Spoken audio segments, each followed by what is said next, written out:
We live in an age of information. Not only the internet and social media pouring endless news, fake news, trivial stuff endlessly into our lives, but we also seem to have an access to information of the type that no one ever knew before. We get told about ancient secrets that are being revealed, new discoveries, new insights, all of which happens in the frame of what I would refer to as the more or less kind of new age belief system that dominates the non-religious thinking in the world today. And that's always full of fantastic claims and new best-selling books about ancient wisdom, funny enough. What I really want to talk about today is the fact that we neglect so much ancient wisdom, that we've got this huge weight of human history and human experience that in amongst all the drama and chaos and war and superstition and everything else, that all of which exists to this very day anyway, lies the seeds of wisdom that are passed from generation to generation to generation that teach us how to be a human being, how to understand the world that we find ourselves in, how to cope with the world that we find ourselves in. You know, there's a lot of belief in so-called New Age circles that we've evolved in our thinking and spirituality, that we're on the brink of some great Deus ex machina, as theorists of drama call it, which is when in a play, when there's just nothing you can do to write the hero out of an impossible situation, and so one of the gods descends, or something descends from the gods, and that saves the day. And despite our tendency not to believe in gods descending to earth anymore these days, it does strike me that a lot of the belief systems of today do seem to require that. And when does such a belief system arise? When we're desperate, when we just need rescuing because nothing on earth is working any longer. So, in a nutshell, and not too much of what I want to talk about today, is the fact that the world that we live in, to me, seems less spiritually evolved than much of what has happened before in human history, because it is so much about materialism and the individual and the glory of the individual, the denial of our non-physical nature, be it spirituality, be it death. So much of that has fallen away in our knowledge that we can mostly agree that people today find themselves often confused about goals, confused about purpose, confused about what is the meaning of this wild, crazy world that we live in. What is the point of it all? What am I supposed to believe? What am I supposed to do? As I've said, in my profession as an astrologer, it's very clear to me that we are in a worse state of knowledge than we were before in history.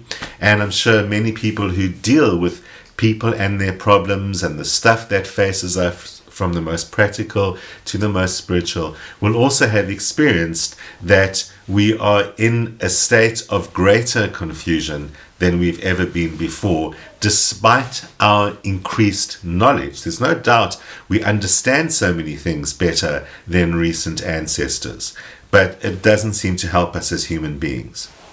So what I'd really like to talk about today is what from the past can help us as human beings.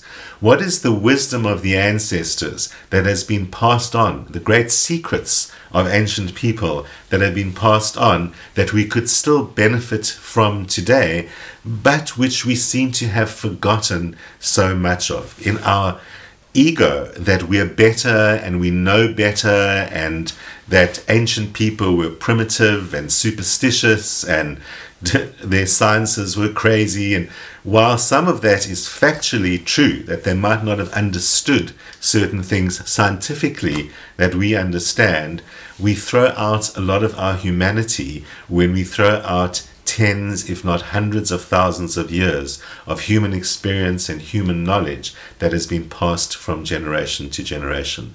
No amount of book knowledge or science or any of those kind of things can match up to a huge, vast body of human experience. Doesn't substitute for actual scientific knowledge or whatever you want to think of as knowledge as, but certainly would help us live as human beings.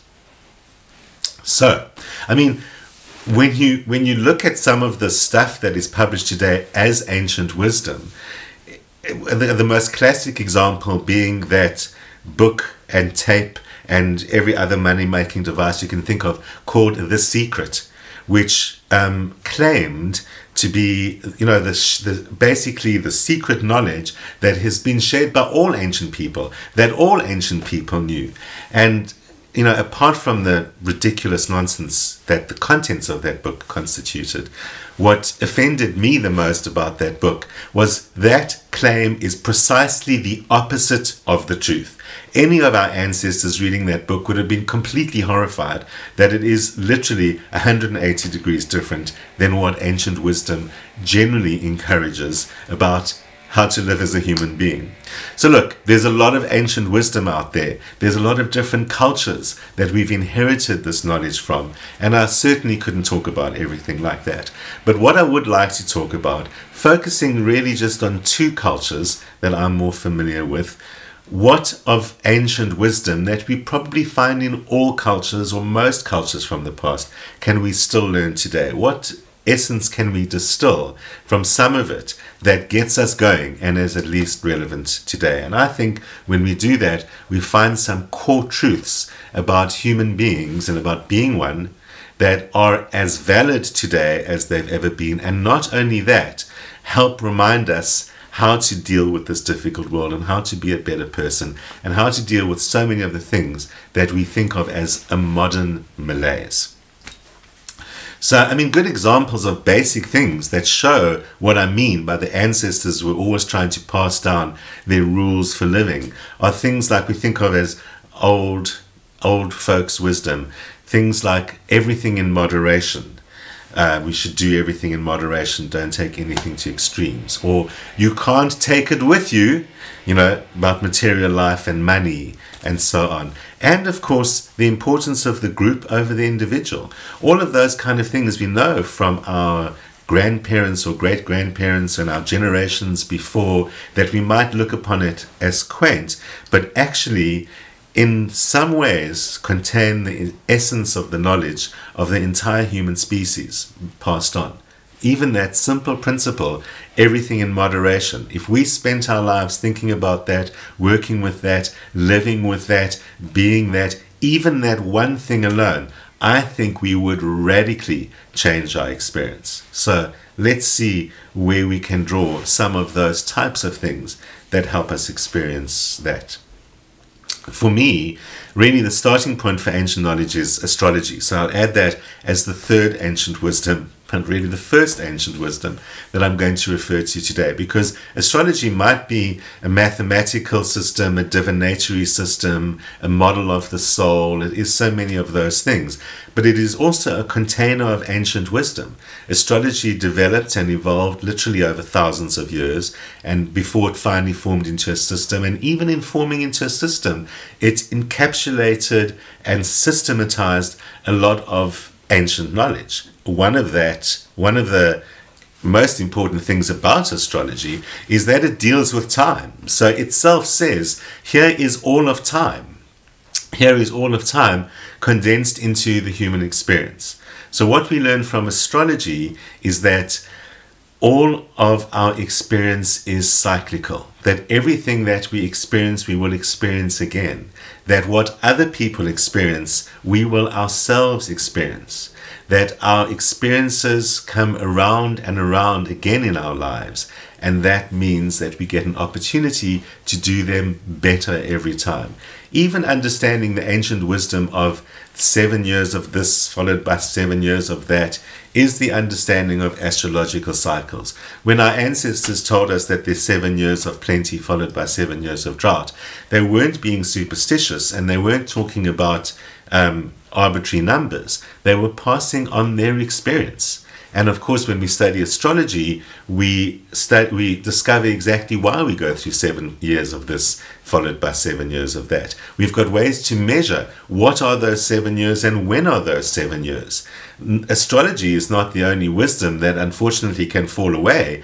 It's just the knowledge of the cycles that is so important, whether we get that from an astrologer or a grandparent or whatever. Once we understand that we are part of a cyclical system, and therefore part of a natural system, we can learn to understand our own cycles and benefit from the wisdom of the past.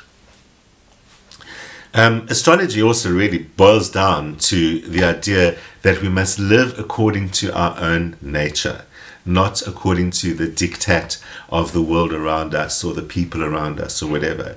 The astrological chart basically says you are a unique combination of shared human knowledge, experience, bits and pieces, to call them that. And all you can do is be that to the fullest you possibly can, because astrology does not really postulate the idea that you can fundamentally change yourself. But it certainly does postulate the idea that you can master yourself. And mastery is what changes everything, without having to change yourself in the process. I mean, after all, how the hell do you do that?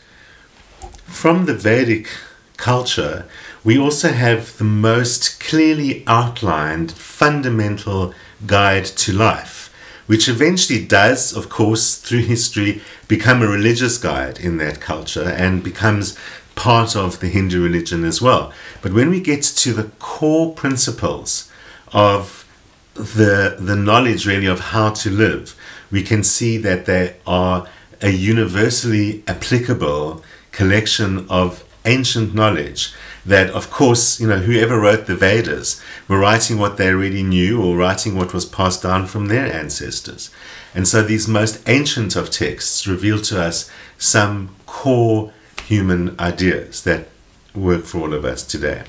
So the so-called Eightfold Path, which is at the basis of the philosophy of yoga, can be very well used to understand principles of living, even if you're not a student of yoga per se. So let's look at what the 8 principles that the Indian ancestors passed down for us. The first one is self-restraint. Live with self-restraint.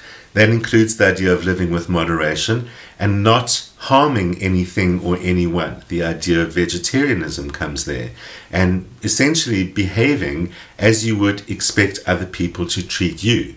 So treating others as you treat yourself. So that basic idea of doing everything about restraining yourself and being aware of everything around you and not causing harm around you. Principle number 1. If everyone learned how to not cause harm, just principle number 1, we'd have such a vastly different world. It wouldn't even bear the rest of this discussion.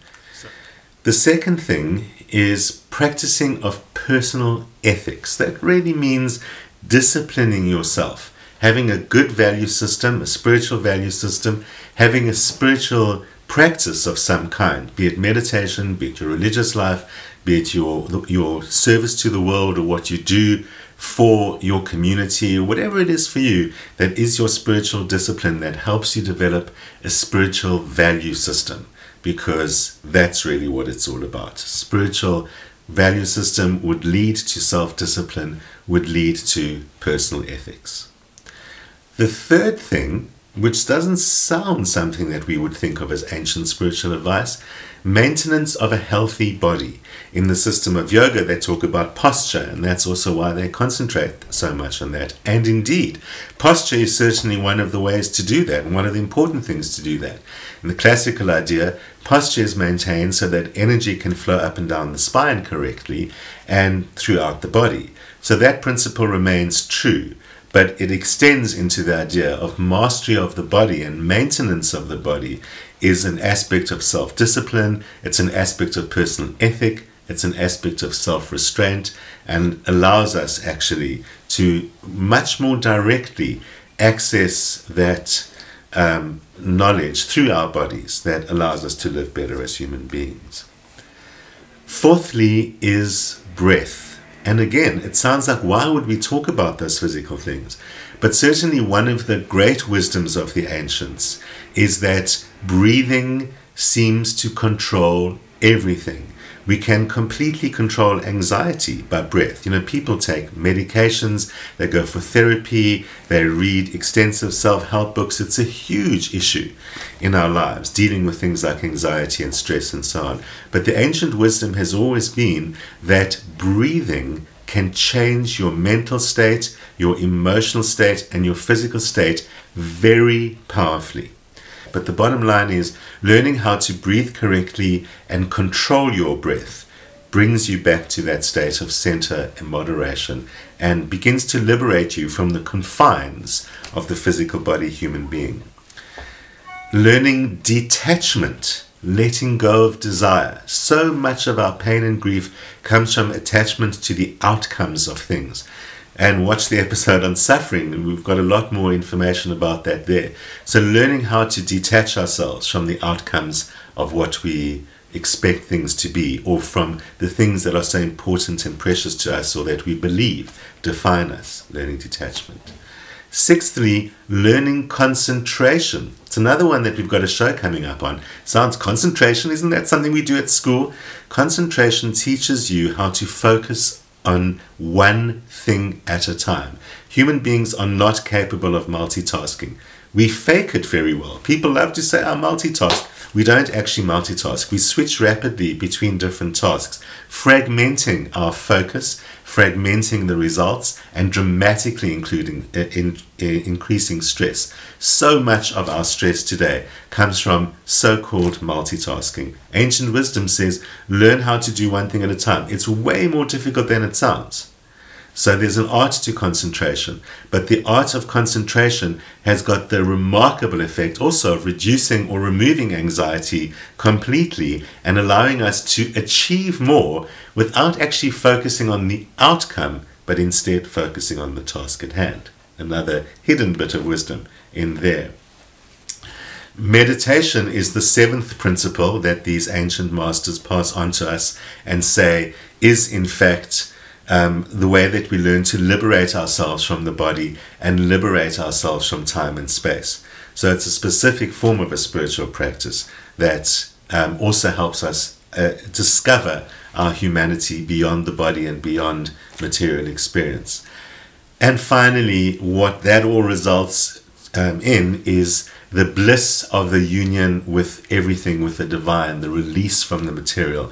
An end destination, we're not oriented towards the outcome, but that is the final results of it all. So some powerful things that you can see in that wisdom, that if we could just learn to stick to one or two of them, we will fundamentally change our lives and remove a lot of the suffering that we experience. Makes it very worthwhile, makes it cheaper and easier than therapy and medications. But there's more. And the other side I want to look at is to see what does African wisdom say about this, because African wisdom is something that's also a very ancient system of knowledge that is passed on in order to maintain the best possible harmony in a community and society. The knowledge of the ancestors. We tend to think of African wisdom as naive because it's not written down, or it isn't based on philosophy, it's based instead on pragmaticism. In fact, that's just a different way of measuring something. It's certainly not naive, and just because it's not a written philosophy doesn't make it any lesser than one that is. But what is evident in African culture, which you see very little of in other culture, is the respect for and maintenance of ideas from the past and traditions. I'm not saying that tradition is by default good, that ancient people automatically did things better than we did, and that they knew more than us. All I'm saying, like all of us, we are the same human beings. We're full of superstition and nonsense and violence just like they were. But they also had a guide to living that we seem to have forgotten. And in African culture, we call that Ubuntu, a basically lost guide to living. You don't really see very much in Africa any more than you see anywhere else, and it's much more about the past. You know, a little point I'd like to make about African wisdom, ancestors, and the past. It's the same acknowledgement. When we talk about Vedic culture, we talk about reincarnation and karma and how the past bears down on the present in that way. When we look at Western culture, it's the same. When we look at our bodies, when we look at our psyches, we explain it through genes and we explain it through the experience of childhood, both of which are talk about genetics and childhood. How does the past bear down on the present? And so African culture is no different, and it calls it ancestors, which boils down to how does the past bear down on the present? And the fundamental thing, as I keep on saying, about how the past does bear down in the present is that it offers us the wisdom to liberate ourselves from the pain of the present. So what is this lost idea called Ubuntu? Well, as I said, African culture is not one that philosophizes too extensively the way that Western culture does, but contemporary African scholars have looked at it and explained it in ways that help us understand some basic principles that refer to what Ubuntu is all about.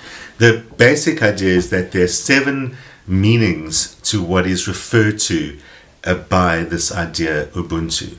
The first one is the respect for and perpetuation of the values of the ancestors. That's the first meaning of Ubuntu, and that's what I've been talking about the whole time. The second thing is living in harmony with everyone and everything around you. That includes all of nature and the environment, understanding a harmonious relationship. You know, many years ago, one of my teachers was the great South African Sangoma Credo Mutwa.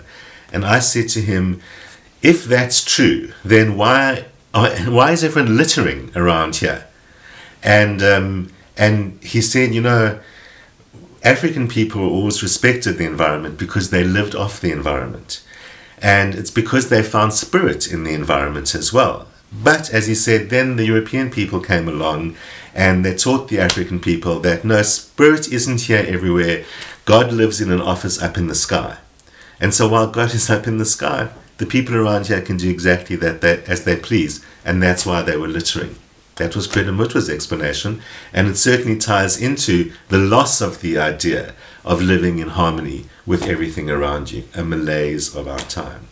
Similar to do no harm in the Vedic principles. Thirdly, your choices bring responsibilities, i.e. you are responsible for the things you do. Very basic truth, but one that a lot of people could do to know. And fourthly, something very fundamental, everything is one thing. Everything is an expression of the same spirit, and therefore, number 5, we must all work together in order to achieve any kind of harmony in the world. Because we're all the same thing, it only makes sense that we should all be working together towards things and not competing or fighting. And so that leads to the 6th principle, which is cooperation. Cooperation, which means where people's goals differ, they should compromise and cooperate so that we all work towards the same thing. A very fundamental difference between ancient thinking and modern thinking. We see ourselves very much as an individual. It's led to every man for himself. And it's led to the glorification of the self and of the ego and of the personal identity, and contributes to a loss of a lot of this wisdom and a loss of our relationship with other people, with the rest of nature, and with spirit itself. You know, these ideas of working together, everything is one thing, cooperation, are expressed in the phrase umtu ngumtu ngabantu, which really means a person is a person only by virtue of how they treat other people. So it is through each other that we discover our humanity. That is what that refers to, and that refers to those principles of all is one and cooperation is the order of the day. Finally, faith is the final principle of Ubuntu, the innate understanding that everything is spirit, that everything comes from spirit, everything has its purpose in spirit. So if we collaborate and cooperate, we will discover ourselves to be that. We will discover the expression of that purpose. The essence of all ancestral wisdom is the same. We are all in it together. We're not separate from each other. We're not separate from the world. We must get on with trying to be the best human beings that we can, not focusing on outcomes and rewards, focusing instead on our collective humanity and our unique human soul, whatever exactly that is, whether it's a personal thing or whether it's something unimaginably greater, what makes us human. We must seek spirit. That ultimately allows us to lift ourselves out of material limitations and realize ourselves. Realize that we are one and we are all of the same spirit. Be we human, be we nature, be we anything else in nature. That is the essence of all ancestral wisdom. And remember to send me your questions if you have a personal question or any kind of question about astrology or just about anything else, and suggestions for new shows. Remember, from next week I am also starting to broadcast on Cape Town television, so we'll be here at noon on YouTube as always on Friday, where you will see the show first, and then Cape Town television at 7:30 p.m. Terrestrially in Cape Town or on DSTV channel 263. Tell your friends, join me here, look forward to seeing you.